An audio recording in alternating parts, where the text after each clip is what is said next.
Hey everybody, it's Jim. I am back again with another BlueBrixx Star Trek set review. This time it's the NCC-1701-D U.S.S. Enterprise Galaxy-class. Picard's favorite ship, unless well maybe it was a Stargazer, but for the purposes of this review, it's the excuse me, there's a bug on my screen. The Enterprise D. From BlueBrixx. BlueBrixx is a German company, so if you want to order their stuff, go to their website, check them out, and order away. Last I checked, this may have been a couple weeks ago, but their older packaging stuff was on sale. So if you want to go check them out, shameless plug, but I am getting nothing from them for this other than just the joy of building their sets. Anyway, so this is the USS Enterprise D. This is a 182-piece set, so this is one of their smaller sets. I've come to find that they have like a small size set, a medium size set, and then a big honkin' size set. And yes, that's a technical term. The box, of course, is solid, nice, sturdy cardboard, full color on all sides with the classic, not classic, but this is next gen, but the packaging guidelines that Paramount CBS provide until recently. I think they're in the process of changing those. Anyway, that's the look and feel there. So that's the box. Let's just jump into the review, shall we? So inside the box, as with most of their other Star Trek models, there is a little tray that contains all the stuff. This particular model came with 4 poly bags of pieces. They were not numbered in any particular order or fashion. If you're used to the bigger BlueBrixx sets, or most Lego sets these days have numbered bags, and then the numbered bags associate with numbered steps to make it easier to manage the pieces, so that you're not dumping hundreds or potentially thousands of pieces into a tray and then trying to sort it, like I did with the VA8 Interceptor, right? 1,200 pieces of 1,200, mostly black pieces, right? Not fun. Anyway, so 4 poly bags, pretty straightforward. Not a lot of pieces to deal with, really. This one comes with 2 full color pamphlets. They're numbered 1 and 2, but the pieces are not numbered in association with these. I'm guessing this was a cost saving measure to do 2 one-page sheets that are folded as opposed to a stapled booklet like they've done in a lot of their other sets. It's also possible this was one of the first sets they did, maybe, and maybe they just didn't think to do a booklet instead of just sheets. Each sheet is full color on both sides, and again, it folds out, and it shows you step by step what you need to do, right? So there's one of the pages. There's the other one. Very clean, very clear, very straightforward in terms of the instructions. No real surprises here. This was not a difficult model to put together. For the most part, this was bricks on bricks, basically stacked. I'll show you the model here. This is the Enterprise D. So there's the front view. Let me see if I can get a little bit of a better angle there for you. Front view. Top view looks pretty good as far as the Enterprise D goes. There's the back view, and then of course the bottom view. Pretty basic on the bottom there, right? They put most of the effort on the top and the saucer. Bottom is mostly just flat plates with a little bit of detail. They did make some effort on the secondary hull to add a little texturing and a little bit of detail there. There's the side view. You can see the engines, the warp engines, the nacelles. Look pretty good with that blue, transparent blue running the length of the nacelle there. Warp impulse engines in the back. So there is the model, and then as with all BlueBrixx sets, it comes with a display stand. You can see the display stand there. It has the placard there for Next Generation USS Enterprise. Interestingly, this has the original Star Trek series logo on it. I don't know if you can see that. Not the Next Generation logo. So I'm guessing that is either a misprint or just a gaffe on their part. Again, I'm guessing this is one of the first sets they did. This is dated 2021, and so I'm willing to bet this was probably one of the first sets that they did. Probably still working out the kinks, still working out the details, and you'll see that if you put the stand up like that, it is clearly the Next Gen com badge symbol and display, and there's the display stand. Unlike most of the other BlueBrixx that I've put together so far, that you can see over here behind me, the stand is super flimsy. and in fact the ship really does not work at all with the stand. There's a little piece under here that has two little studlet sort of things in between the clutches on the bricks, and they're supposed to fit into the top of this stand. And like, sure, it fits, but there's no clutch power there. It's just not stable. And so like the moment I put this on here, the ship kinks to the left or to the right and then falls over. So super not stable stand, effectively completely useless as far as the stand goes. I could maybe really carefully balance it on my shelf and hope that just walking by, the tremor doesn't knock the ship onto its side or whatever.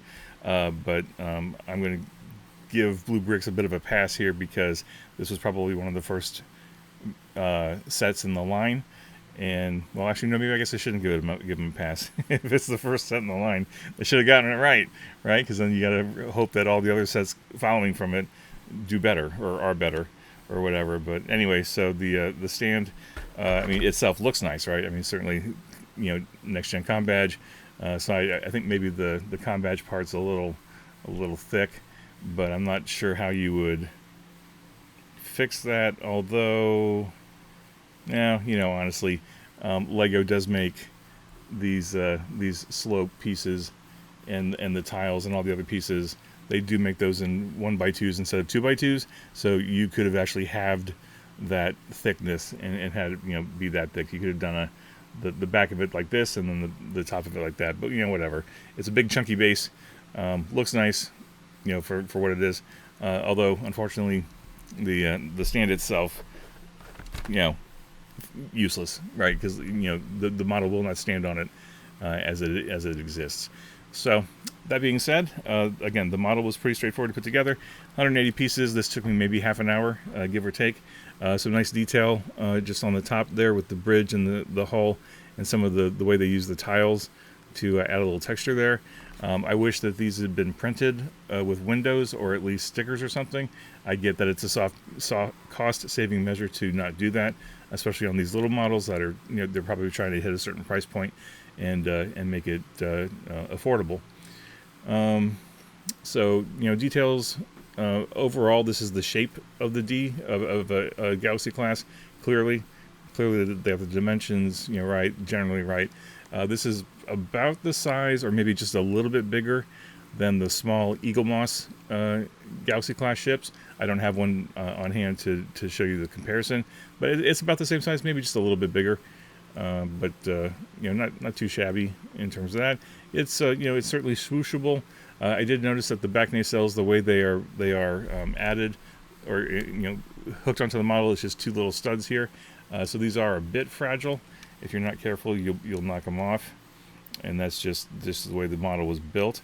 And the other, in fact, they just came off. As I'm sitting here trying to squeeze the one back on, just enough pressure popped both of them off. So I will go ahead and just pop both of those right back on.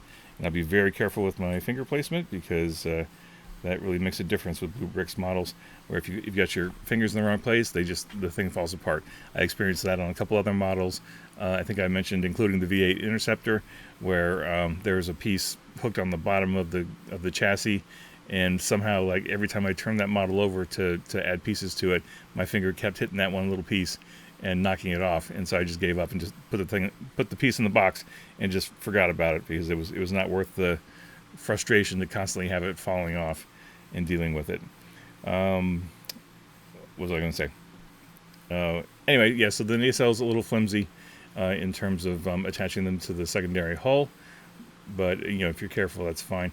The other thing I noticed is that on the top of the nacelles here, down near the bottom, you see there's these little 1x1 semicircular, quarter circle bricks here.